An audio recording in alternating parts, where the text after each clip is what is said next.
possibilities were endless, although the one thing he needed to remember was to have a moral compass and to never want anything only for yourself, but only to want these abilities in order that they might be loved for the whole world. And the other thing that she told him was how important it was that he share the magic with others.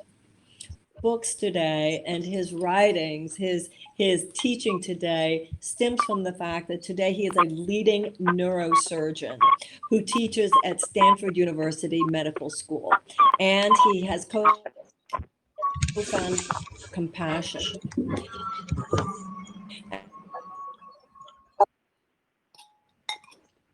As intelligence, what he talks about is the fact that the heart also has intelligence.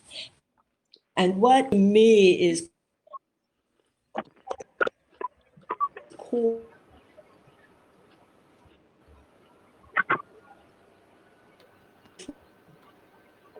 for all its prodigious by which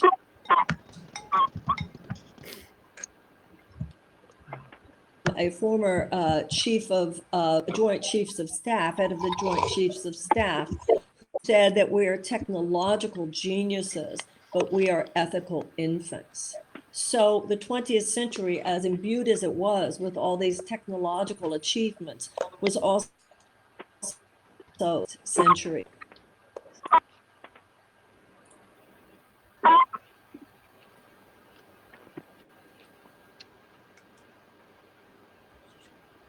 Wow.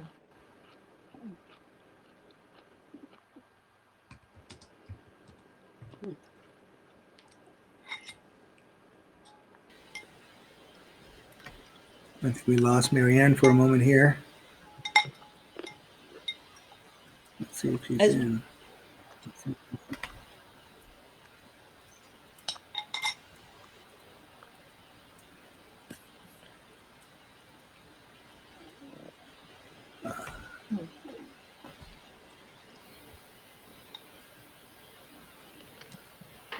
We'll give it a couple minutes. Maybe she can come back in. Maybe a poor cell reception.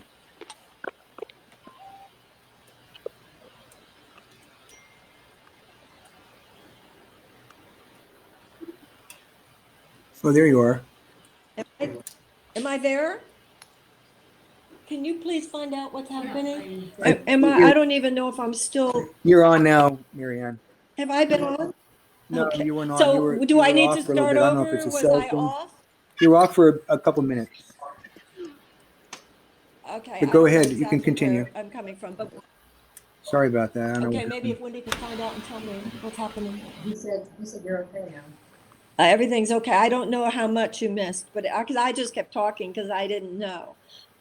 Anyway, everyone, what I'm trying to talk about is the relationship between the head and the heart, and that the 20th century dominated by a paradigm, by a mindset based on Newtonian physics, but it was one in which the mind, although the mind made extraordinary technological achievements, it so outdistanced the power of the heart that although with those technologies, humanity has deeply stunted. We have profound technological genius, but it's as though we are still infants in our development. But at this point, we're not just infants in our development. It's like we're infants carrying around and playing with a bunch of razor blades. As we enter into the 21st century, obviously the paradigm that is seeking to merge balance between head and heart necessary not only in the function of the body, but also in the functioning of civilization. And what I have found in my career is that in area after area, large work, a conference today, major areas of American and all of Western civilization have now infused the evolutionary forward thinking by which we realize that the mind alone is not enough, that the mind separated from the heart, the mind separated from love, can make something happen, But what happens can actually be used to hurt us as much as to heal us. And that the mind disconnected from the heart is actually a dangerous thing. Today, in the 21st century, of course, we are embracing a new paradigm, a paradigm which is founded intellect, but healing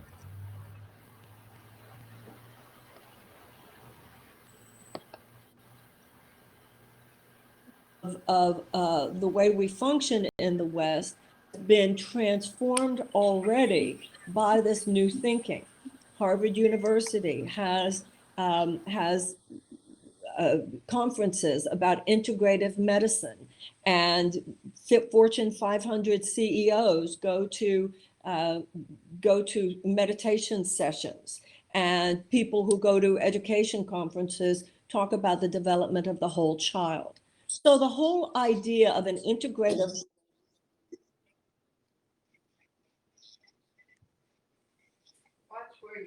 Wendy, could you help me, please? I really need you to be here for this because now I'm hearing noise. Okay, can I go on? If you could be with me to help me, I'd really appreciate it because okay. You're good. So we were talking about we're talking about the fact that so many areas of our civilization are now already in transformation mode because of the realization that we must approach everything in life from a whole person integrated perspective. That includes our relationship to ourselves, our relationship to each other, to our relationship to the earth itself. However, what I have found in my journey, not just conceptually, but experientially, is that politics is the one major area of American civilization. And perhaps there are those from other countries, particularly other Western countries, who could speak to this much more than I can in terms of what's happening in other countries. But our political system is still guided by and dominated by 20th century thinking. Now, all that politics is our collective behavior. And so I think a lot of people in the higher consciousness community have thought, well, politics is so recalcitrant. It's so far back and stuck in 20th century. We need to go forward into the 21st century. And so politics is so toxic, we will just leave it behind. But what happened is some of the hippest, most conscious thinkers left to the political field because we thought it was so toxic, which only made it more toxic. And the more toxic it became, the more people within consciousness realms left it behind, and the more toxic it became. Now, politics remains powerful in people's lives, whether we believe we leave it behind or not. But the people who are the most negatively affected by politics stuck in a 20th century paradigm are the poor, the disadvantaged, the marginalized of our societies, and the planet itself. And all of us come to realize in our spiritual journey that if we are truly to live from a place of love and compassion, it can't leave anyone out.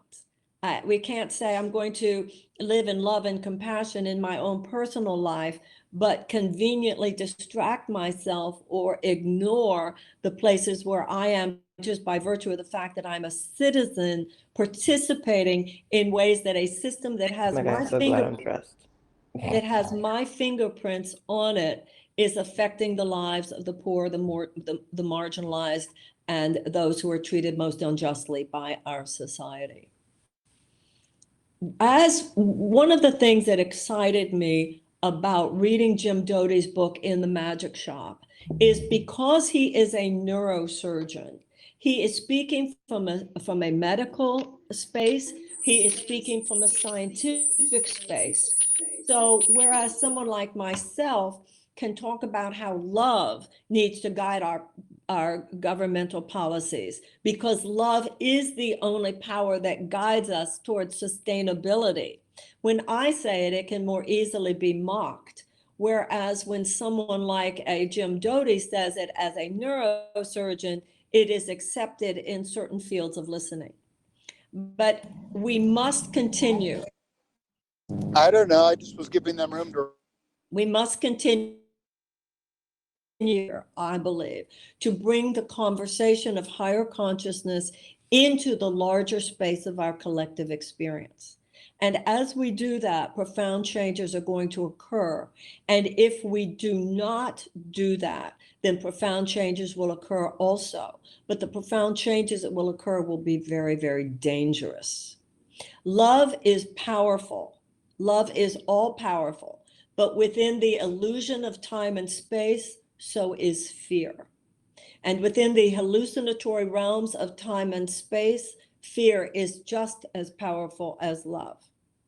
And I believe that the higher consciousness community, the conversations that people like Ken and others here are holding, are the incubators for a cultural conversation that goes beyond just our personal experience to also infuse our collective conversation.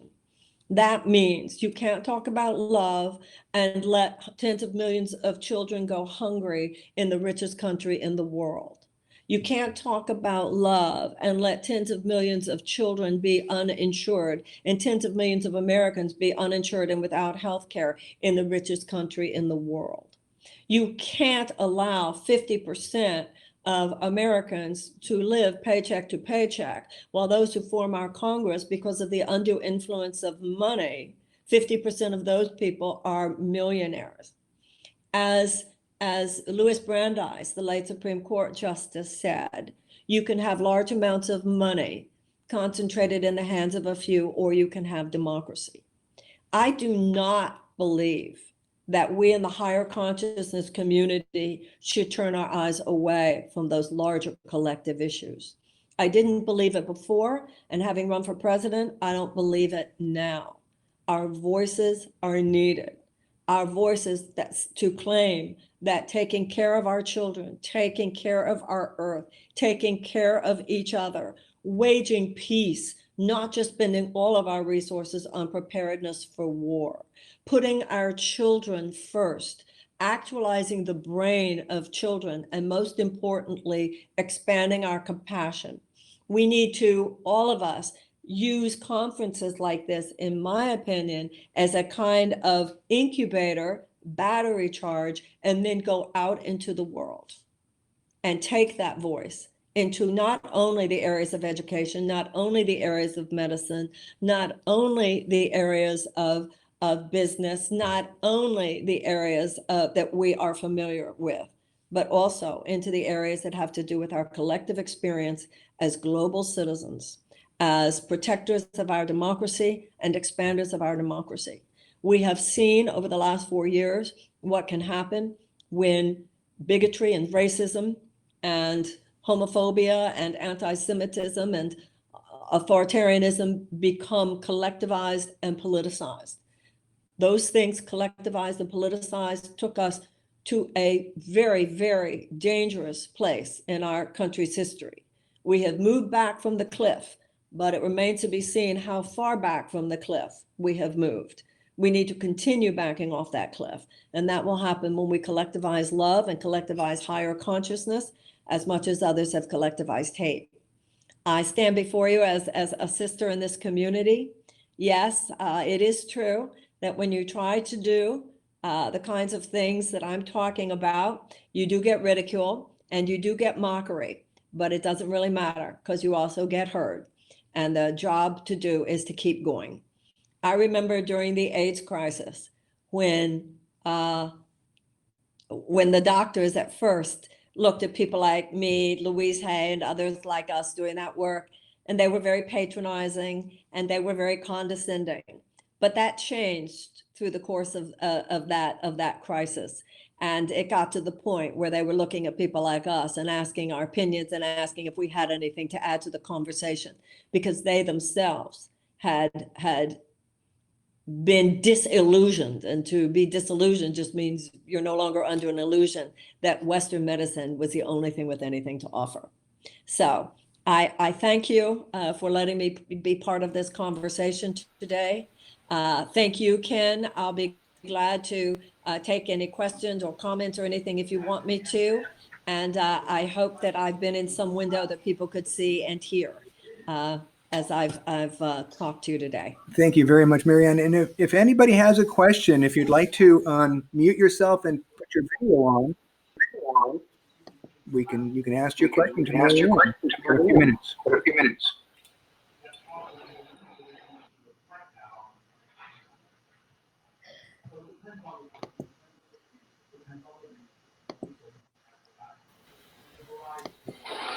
This person says, how do we support you and the formation of a Department of Peace? Well, you have to support candidates who want to move in that direction. Right now, we spend $760 billion a year on our defense budget. And that is hundreds of billions of dollars above what our military leaders say that they need in order to secure our safety. And that hundreds of billions of dollars above what the military say they need is not because of the need, but rather because of short-term profit maximization for military contractors. Because military industrial contractors like health insurance companies, like big oil companies, like big pharmaceutical companies, like gun manufacturers, like big food companies, like big agriculture, form a kind of corporate aristocracy, which, because of the undue influence of money on our political system, get more advocacy from our government than does the safety and health and well-being of our people and our planet. Compare the 760 billion that we give to the military, to the Pentagon, as opposed to 40 billion that we give to the State Department. The State Department's work is diplomacy, but even there, the State Department has become very infused with those who believe that the best way to cultivate peace is through economic interaction. The truth of the matter is there are 4 factors which, when present, indicate statistically that there will be a higher incidence of peace and a lower incidence of conflict. Those are expanded educational opportunities for children, expanded economic opportunities for women, a reduction of violence against women, and the amelioration of unnecessary human despair. All those things that love would do.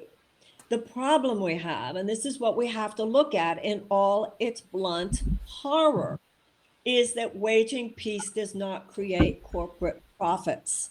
Preparing and waging for war creates corporate profits. Waging peace does not. Waging peace, however, paves the only path to a sustainable, survivable planet for our great-grandchildren.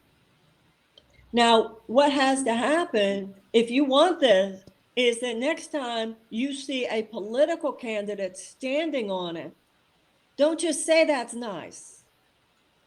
Put power behind it. Now, I don't know who the next person is going to be that picks up that baton on a national stage. It might be me, it might not be me. I hope it's someone who gets out there big nationally with it sooner than 2024.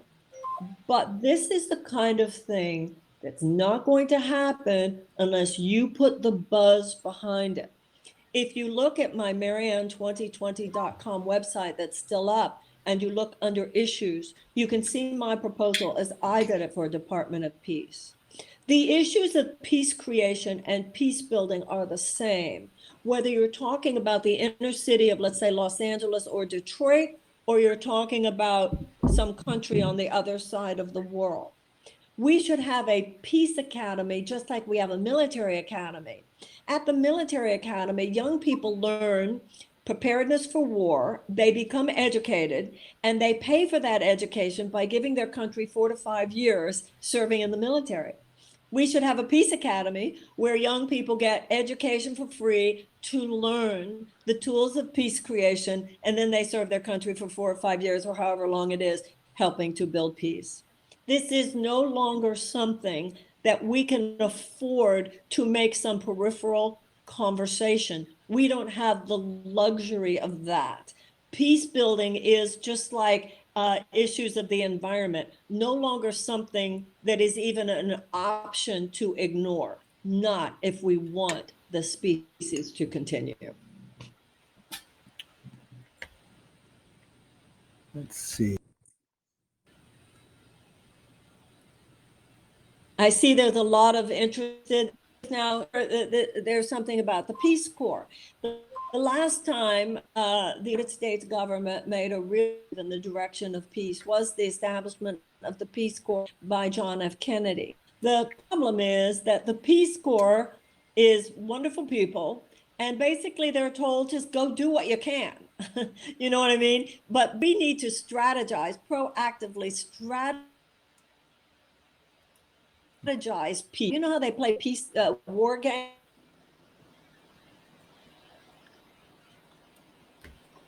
Where people do not